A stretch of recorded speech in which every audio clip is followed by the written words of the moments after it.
What's going on, guys? YouTube channel is finally here. I want to appreciate everyone tuning in. I know it's long overdue, but we're finally here and we're going to push through with a bunch of helpful content for you guys. Let me know. You could DM me or in the comments anytime, whatever you guys want to see, whatever you want to hear me talk about, whatever you want to learn, whatever you want to see or hear me post, put it in the comments or DM me. Open to anything. All right, but now I wanted to make this first video sports betting 101. Very brief. I'm going to try to make it brief. Summary, overview. If you just simply want to be a better sports bettor, you want to learn how the pros bet, this is going to help you out a lot. All right. So we got the famous JV Versace coffee mug here. Got some water. We're ready to go. All right. Sports betting 101. Now the first thing, if you want to be a profitable sports bettor, if you want to bet more like a pro and less like an average Joe, the first thing you need to do is remove bad habits, all right? When people want to make a change in their life, the first thing that they love to do is just add stuff in. Add this, I'm going to do this, I'm going to do that, I'm going to do that. The first thing you have to do if you want to be successful or disciplined in anything in life is removing the negative qualities, the negative traits that you have, right? So negative things to remove that I had to remove when I first made the decision to consciously become a professional sports bettor. I wanted to take it serious. I wanted to make millions of dollars betting sports. These are the things I had to remove. Parlays, all right? First and foremost is parlays. You have to remove parlays. The greatest sports bettor of all time, Billy Walters, made over $100 million betting sports, and he only bet straight bets. There's a reason for that. Everybody that does this professionally for a living, they bet straight bets for a reason. That is your best edge. That is your best shot of making money long-term, straight bets. Parlays are for suckers. You hear it all the time. Of course, they're fun. But that was the first thing that I had to do was, okay, stop parlaying games, cut out parlays, right? Stop doing parlays, number one. Number two is chasing, right? Professionals never chase. This was something that was difficult for me to cut out as well. Let's say it's NFL Sunday. You have a play for 1 p.m., and 2 plays at 4 p.m., and that's it, right? Let's say you have 3 plays on the day. Your 1 p.m. play loses, your 4 p.m. play loses, and then your second 4 p.m. play wins, all right? So you're 1 and 2 on the day. Those are the games that you capped. Those are the games you found value in. Those were the plays you loved and you bet, and you're now 1 and 2 on the day, you're down. Now, a professional sports bettor is done for the day, live to see the next day, Monday. People chase and chase and chase. An average bettor will go 1 and 2, and then the 7 p.m. game comes, or the 8 p.m. the Sunday night football game comes, and they say, okay, I need to get this money back. I don't want to end on a losing day. They're going to go make a pick on that 8 p.m. game that has no value. They could be betting into a trap line, a bad line. It is just complete mismanagement of money. It's complete lack of discipline. Do not chase your losses. Even if you have a bad 1, 2, or 3 days in a row, the fourth day comes and you say, okay, there's no value on the board. There's no plays that I really love, but I need to get this money back, so I'm going to bet something today. That's also chasing. You do not want to do that. If you chase your losses constantly, you will blow your bankroll to zero. That is guaranteed, all right? Another thing, mismanaging unit sizes, right? When I send the play out to my clients and I send it out as a 1.5 unit play, bet it as a 1.5 unit play. Do not put 2 units on it. Do not put 3 units on it, 4 units on it. This ties into chasing a little bit, and this is what also used to kill me when I was an amateur. If I would lose a game and then I was set to bet 1 unit on the 1 p.m. game, 1 unit on the 4 p.m. game, if I would lose that 1 p.m. game, lost 1 unit, I would then bet 2 units or 3 units on the 4 p.m. game. That is a recipe for disaster. Again, you will lose your bankroll if you do that consistently. Do not chase, do not mismanage your unit sizes, and do not bet parlays. Also, blindly betting games just because they're on TV, just because you're watching it, just because your friend bet the game is the stupidest thing ever. Don't bet a game just because you're watching it. Don't bet a game just because it's on TV. We are sticking to plays that have value, that are going to make us money. A lot of people, they think they're betting sports, they think they're making money. They're not. They are subconsciously betting for fun, for entertainment. If you want to do that, that's fine, but you're going to be a loser long-term in the sports betting game. If you want to make money betting sports, which is the only thing I care about when it comes to sports, is making money, we're not chasing, We're not betting games just because they're on TV, and we're not mismanaging unit sizes. That is huge, huge. First and foremost, you cannot do that stuff. Eliminate those habits from your sports betting life, and you will already see an improvement after a couple weeks, all right? I've made these mistakes when I was younger as well. Chasing losses, betting games that I wasn't originally going to bet, mismanaging unit sizes was huge. If I would lose a game at 12 o'clock, by the time the 3 o'clock games roll around on college football Saturday, I would bet more simply because I was down. Wrong, wrong, wrong. That is a guaranteed way to lose your bankroll in the long term, guys. That does not work. You have to stay disciplined. You have to manage your units properly. You cannot bet parlays, and you can't chase games just because you lost earlier that day or the day before. All right, next, line shopping, guys. When I send my plays out, the lines move. I might get a game at minus 130 on the money line. By the time I send that game out to my clients and I bet it myself, that line might be moved to minus 135, minus 140, maybe minus 145. If I said we take a lot of sharp plays, I handicap and bet a lot of sharp plays early in the day. When a lot of sharps are betting on one side of a game, Vegas is going to move that line. Vegas is admitting they made a mistake. They're going to move that line, right? Let's say the Yankees are minus 145. I bet that game at minus 145 early in the day. I send out my plays to my clients, and the line might move. Sharps are on that side, or if there's a lot of money coming in that side, that line might move to minus 150, minus 155, minus 160. Now, the way you combat this is by line shopping. Every single game you bet, you need to shop every book and see which books have the best lines. It's pretty simple. This is a guaranteed way to save money and make more money in the long term. If you're betting, even if you're betting hundreds of dollars, this adds up to units, multiple units every single month that you could be saving by line shopping, right? FanDuel may have a game at minus 172. DraftKings might have that same game at minus 165. If let's say you're betting to win $100, why would you go on FanDuel and bet it and risk $172 to win 100 when you could go on DraftKings and bet it minus 165 and risk $165? If you're betting thousands of dollars, that's the difference. If I'm betting to win $10,000, I could risk $17,000 on FanDuel, or I could risk $16,500 on DraftKings. That's saving me over $500 before the game even starts.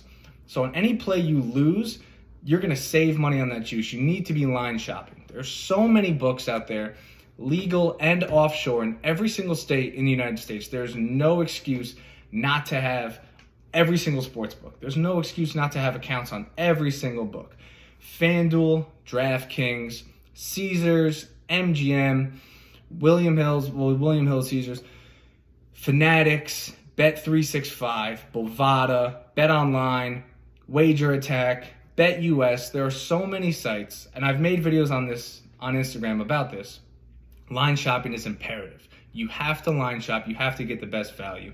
And same thing with totals, same thing with underdogs. FanDuel might have a game, like we have a hockey game going on right now, over 5.5. FanDuel might have over 5.5 at minus 135. Other books might have it at minus 115, minus 120. There's a big discrepancy between lines on every single book. It is your job as a sports bettor, if you want to be profitable, to make sure you're getting the best value on every single bet you place. You have to line shop across these books to find that value. It's not hard. It's not very time consuming. You just make sports betting accounts with every single account that's available to you, offshore and legal, and spread your bankroll throughout and bet which games on whatever site has the best line. Very simple. A lot of times I'm going to send out plays to my clients. I'll have systems on the side and the total of the same game. Now, an average bettor, when they look at a game and they say, oh, we're taking the under and we're taking the favorite in this game, they're like, we have to go 2-0 or else we're either going to break even or lose money. All right, that's not the case. When I bet the side and the total on the same game, we're playing this for long-term value. I have long-term value systems on the side and the total. That's why we're betting it. There are days when I bet the side and total of the same game. We're going to go 2-0. We're going to hit the side bet and we're going to hit the total bet. There are days we're going to go 1-1. We're going to win the side, lose the total, win the total, lose the side. And there's days where we're going to go 0-2. We're going to lose the side bet and the total bet. The goal isn't to make money. Obviously, you want to win every single bet, but you're not going to win every single bet. Billy Walters hit 57% in his career, made $100 million betting sports, okay? You're not going to win every single bet. You're not going to win every single day. You're not going to win every single week. You're not going to win every single month. Billy Walters came out publicly and said, I have losing months. I have months where I've lost 6 figures, 7 figures in 1 month. And he still, lifetime, made $100 million, all right? So when you bet two bets on the same game, obviously you want them to win, but you can't expect every single time you bet the side and the total of the same game to come through. The point is, in the long term, we're finding value. In the long term, we're going to win more than we lose. That is the point. When I was younger, when I was an amateur, I used to not like betting that. I'm like, well, if I bet, I love the side and I also like the total. I'm like, but if I bet them both, then I have to go 2-0. That is the wrong mindset to have when you're betting sports. We're betting the side because there's value on it. We're betting the total because there's value on it. Over the course of the month, 3 months, 6 months, the year, we are going to, if we bet the side and total in every single game, we're going to come out on top. So you can't stress about betting the side and total in the same game, thinking that we have to win them both or we're not going to make money on the day. You have to focus on the long term, okay? And that mindset extrapolates across the board with sports betting. You can't get wrapped up in a losing day or a losing week or a losing month. You have to zoom back, zoom out, look at the long-term picture, okay? Losing days happen. Big losing days happen, cold streaks happen, hot streaks happen. It's all inevitable in sports betting. So, coffee. When you have a losing day, you want to be so excited, you want to win every single day. You get jacked up. We have a bunch of plays on a Saturday or Sunday. We go in and we have a losing day. You can't just get wrapped up and think, oh, we suck. I just lost all this money, blah, blah, blah. If you're managing your unit sizes and you're sticking to bankroll management, you're disciplined, you're not chasing, you are going to be fine. At the end of the day, the only thing that matters, obviously, I would love to profit units every single month. Sometimes we have a losing month. Sometimes we have months that are outstanding, amazing. Just in July, we made over 24 units in 1 month, okay? If we make 24 units in July, and then in August comes and we start off on a cold streak, average bettors will get upset. What am I doing wrong? This and that. It's inevitable. You have to look at the long term and say, am I winning on the long term? Yes. Stick to the system, trust the process, and it's going to come back around. Going from the bottom to the top is never a straight line. Profiting year to year in sports betting is never just starting with $10,000 bankroll, boop, up to the top. Now I have a $100,000 bankroll, went straight up throughout the whole year. It's never like that. It's ups, downs, bigger ups, bigger downs, ups, downs, ups. And when you stay with it, you end up at the top. It's very hard. And if you're a mentally weak person, you're not used to taking risks, you're not used to gambling or doing any sort of trading or investing that takes calculated risks, you are going to become an absolute mental wreck on these downswings. Could make a bunch of money in 1 week, next week's a losing week, next week's make money. We finished here and we started here, but there was a week in between where we were down here. And for going up here to down here, a lot of people are going to quit. These are people that cannot last in sports betting. They are going to be lifetime losers in sports betting because they can't handle a cold streak. They can't handle a losing streak. They can't comprehend the fact that this is a marathon. We are blessed to be able to bet on sports almost every single day of the year, all year long, year after year. The entire point of betting sports, I don't do this for entertainment. I do this for profit. The entire point is to make money every single year. You start the year here, you want to finish the year here. There's going to be ups and downs and twirls and everything in between. As long as you finish the year up every single year, you are doing your job and you are making money at sports betting, and you're automatically a better sports bettor than 99.9% of the population. They used to say 99% of the sports bettors or 98% of the sports bettors are lifetime losers, and it's 1 or 2% that are actually winners. Now, in the past 3-4 years, with the influx of legalization of sports betting, all these new sports books coming to fruition, all these new young kids that are just getting addicted to gambling and sports betting, it's much more like 99.9% lose long term, and it's 0.1% that win. So if you want to be that 1.1%, it's not always easy. It's not a walk in the park. It's ups, downs, ups, downs, ups. sticking with the process, staying disciplined are all things that are imperative if you really want to be a winning sports bettor.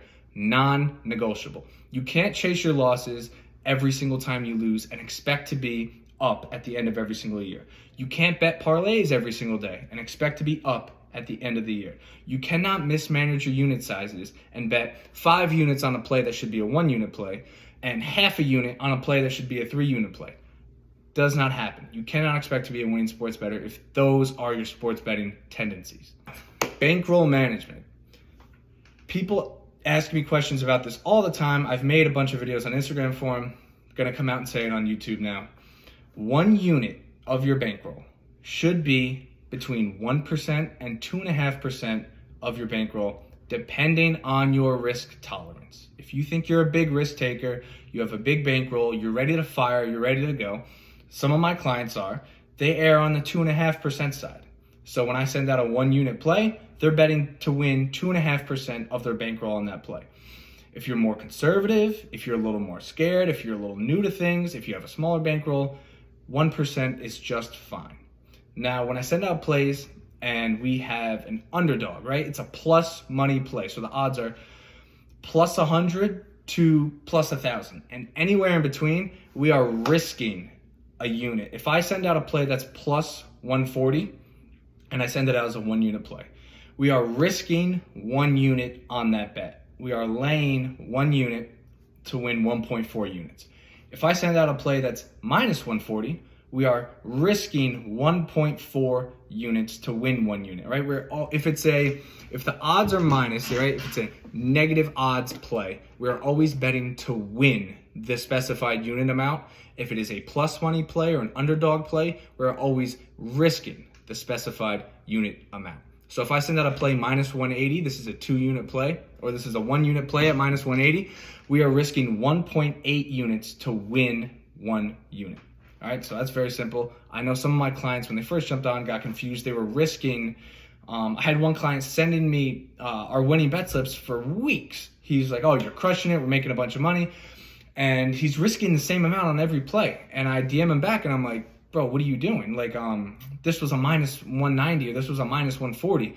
Why are you risking the same as the minus 110s and the underdogs? I'm like, you have to bet to win. He was like, and he completely didn't understand. He's like, oh my God, I could be up so much more money. I'm like, yes, whenever it's a minus 101 or more, we're betting to win the specified unit amount. Whenever it's a plus money play, we are risking the specified unit amount. And now with your bankroll, compounding your bankroll is how you actually make a ton of money betting sports, all right? I have some examples about this. I'm gonna get into this a little deep.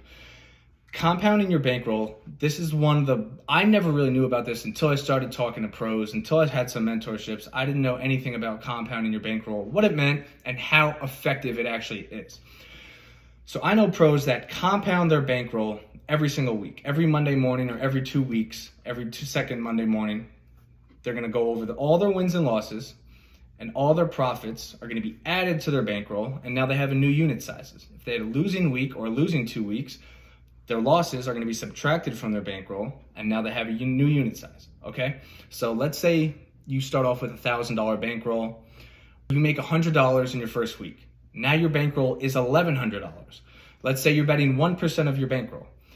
Instead of betting 1% of $1,000, start of the next week comes, now you're going to be betting 1% of $1,100. Now your bet size is bigger. Every week or every 2 weeks, I really recommend my clients doing this, especially if it's a smaller bankroll. Every 2 weeks, you could even do every 4 weeks, reevaluate your bankroll, and you're gonna have new unit sizes. You have a winning 4 weeks, you add those profits to your bankroll, the next 4 weeks come, you're betting 1%, 1.5%, 2%, or 2.5% of that new bankroll. This is how you grow your bankroll. This is how you compound your bankroll. This is how your bet sizes get bigger. This is how you make more money. If you keep your bankroll the same, you're always gonna have to win the same amount of units to make the same amount of money. I know that sounds redundant, but let's say your bankroll is $1,000, right? You need to win 5 plays to make X amount of money. If you compound your bankroll and over the course of a few months, now your bankroll is $2,500, you only need to win 2 or 3 units in a week to make that same amount of money. You can make that same amount of money by winning less units simply by having a bigger bankroll. Now, everyone's goal in sports betting should be to compound your bankroll. This is truly how you can get actually rich or wealthy betting sports, compounding your bankroll. You're not going to get rich by betting the same $100 or $1,000 on every single game. As your bankroll grows, your unit size needs to also grow. Compound interest calculator, okay? So like I said, just in July, I'm going to be conservative on this too, all right? Let's say you're starting off betting sports with me, right? You jump on my month package and you start betting sports and you have a starting bankroll of $6,000, right? You're like, I'm ready to go. I got my unit sizes planned out. Betting $6,000 is my total bankroll, right? Let's say you bet 1.5% of your bankroll per unit. So one unit is 1.5% of your bankroll. That's $90 a game on a $6,000 bankroll. You're like, I'm never going to get rich. I'm never going to get wealthy. I'm never going to make the money I want to make betting $90 a game. Well, if you trust the process, you compound your bankroll, and you stay consistent and disciplined with money management, you actually can. So let's say on the year, over the course of 12 months, we're going to use 50 units as a benchmark. Now, like I said, we just made over 24 units in the month of July alone. So 50 units on the year, this is a conservative measure. Let's say we're making 50 units a year, which we're making more than that. But let's say for argument's sake, you're starting with $6,000 bankroll. You're betting 1.5% of your bankroll per unit. That's $90. And we're gonna profit 50 units a year, which is conservative, which is low. We're gonna profit more than that. Let's say 50 units a year, right? That comes out to 4.2 units per month. We have to make 4.2 units per month in order for you to eclipse 50 units a year. If you're compounding your bankroll every single month, 50 units annually divided by 12, so that's 4.2 units a month you need to make.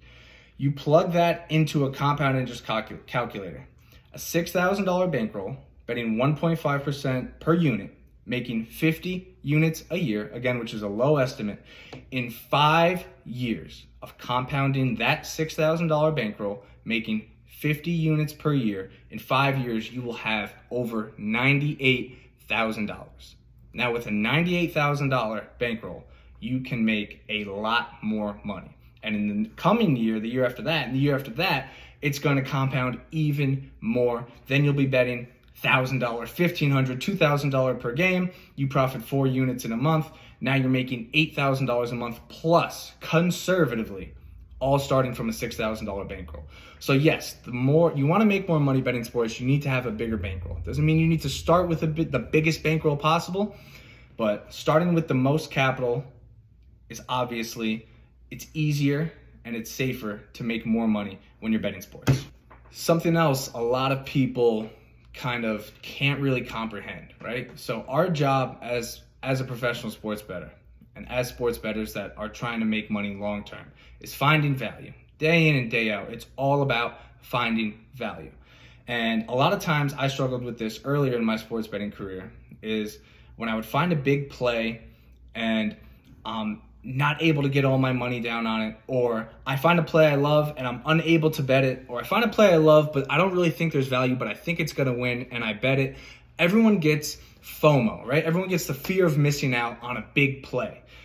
I promise you guys, value is on the board every single day. A lot of the times you'll have maybe a mismatch in college football or a mismatch in baseball, and it's a game you just want to slam. One of the most profitable sports bettors that was one of my mentors for a little while told me, he said, Jay, you're always better skipping out on bets than forcing bets. You're always going to be better in the long term, not forcing plays that you love but don't have that much value. Don't get FOMO. Don't get amped up like this is a once in a lifetime bet. There's tons of value every single week, every single month, every single year. Betting sports professionally. I find value all the time. And sometimes I'll get amped up and be like, this is a once in a while play. This is really big. That value comes and goes all the time. So it's not the end of the world if you skip out on a bet, if you miss a bet, if there's a really big play, or if something you want to bet really big and you end up not pulling the trigger, you are going to be better off in the long term not forcing big plays, and you're going to be better off in the long term sitting on the sidelines some games, not forcing plays, and sometimes you miss wins, sometimes you miss losses. It's always better to play it safe and stay on the sidelines for a game that you're not 100% on, or you don't think the value is fully there. Or if I give out a big play and I get at minus 150, and that line has moved so much, let's say so many sharps are betting it, or it's later in the day right before the game starts, and that minus 150 is now minus 200. The reason I would bet that game so big is because there's value in that minus 150.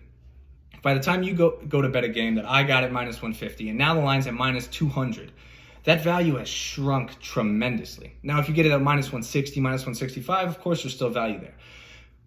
But now it's at minus 200, and just because it's at minus 200, you think it's a lock. It's automatically going to win. Not always the case. When the value diminishes, it's absolutely fine to stay on the sidelines and skip it or not bet it or only bet it for a quarter unit or a half unit. Value comes and goes. There's always going to be big plays. I'm always going to find line discrepancies. It might not be the next day. It might not be the next week, but it's always going to come around. And that goes back to that long-term mindset. Don't force things in the short term. Don't chase things in the short term. Don't mismanage your unit sizes just because you want to finish the day in profit or finish the week in profit or finish the month in profit. This is a long-term investment. This is a long-term game. And that's why 99.9% of people lose at this, because they don't have the discipline to simply not bet when there's no value.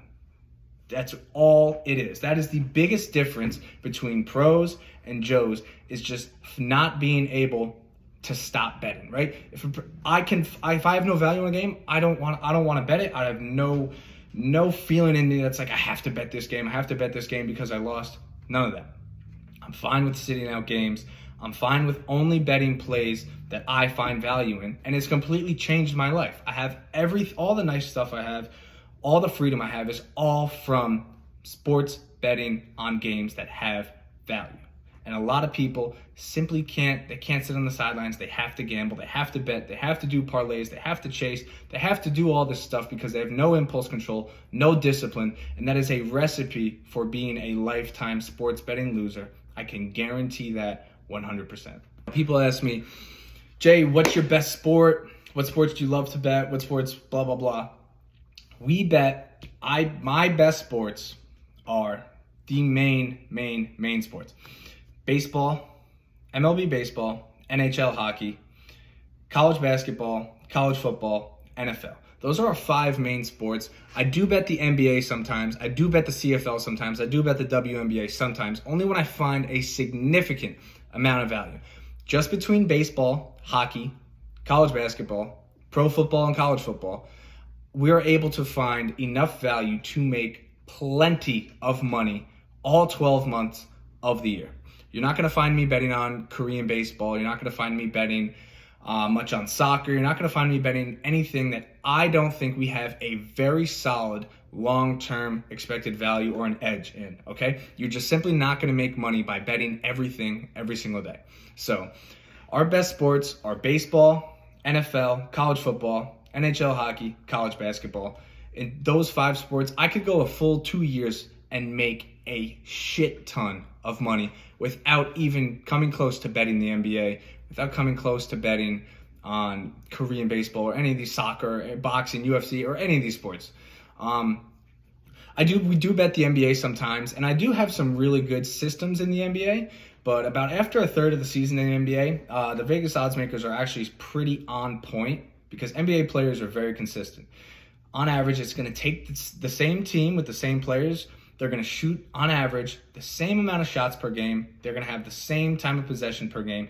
Everything in the NBA is very, very consistent, which is easier for the odds makers to make lines on every single night, which is why we just don't really bet it that often. Once in a while, we do have really big NBA plays, but for the most part, we're sticking to MLB baseball. There's value every single day. Sides, totals, first half bets, first 5-inning bets. Baseball is a ton of value every single day for a very long period of the year. Baseball is a lot of money, a lot of value, day in and day out. Great sport to bet. And pros, every professional sports bettor I've talked to hate or loves baseball. They love baseball. There's so much value in underdogs. There's so much value in totals. Baseball is truly a great sport to make a lot of money in. Every average bettor I talk to, every average Joe, everyone that is the 99% losers in sports betting, they are sick of baseball come June. They don't like it. There's too much variance. There's too many things going on. They don't love it. They don't even know to check the weather. They don't know about the umpires. They don't know about rest time. They don't know about a lot of stuff in baseball, which is why pros love baseball. Average Joes hate baseball. Now, football, all the average Joes love the NFL. And the NFL is actually an easy sport for Vegas to make a lot of money on off the public because there's a small amount of teams. They play once a week. Vegas has all week to make the lines for a small amount of games. And all the information on every single player, every injury, every team, everything that's going on in the NFL is so public. Vegas has information on all that. It's not very hard. Now with college football, I have a lot more plays in college football than I will NFL every single week. One, there's way more teams. Two, the weather comes into effect a lot more. Three, when you look at out-of-conference matchups, it's much more boys versus men in college. When you have a really good team playing a really bad team, that difference is insanely different, completely uncomparable compared to the best team in the NFL playing the worst team in the NFL. The difference is not even close. Many more mismatches in college, and the same thing with basketball. There's even more teams, so it's easier for me to find mismatches, line discrepancies in college than it is in pros. However, we still make money off of both. Hockey season with NHL, this has actually became one of my favorite sports to bet. Not because I'm a huge hockey fan, but simply because I'm really good at it. And my first year betting hockey, I didn't know that much about hockey. I just started following it. I built up some systems for hockey. I started reading the line movement. And I've placed some of the biggest bets of my life in hockey and won the overwhelming majority of them. So hockey season, we love hockey. Today is actually the first day of hockey season, and I actually have over $15,000 riding on a hockey game. Right now, it's 5:30 on October 8th, and hockey season's here, and I couldn't be more excited. Really big bets in hockey. A lot of money to be made in hockey. A lot of money to be made in basketball. A lot of money to be made in football. A lot of money to be made in baseball. So those are my main 5 sports when it comes to betting with an edge and making money long term. Those 5 sports pay the bills by far.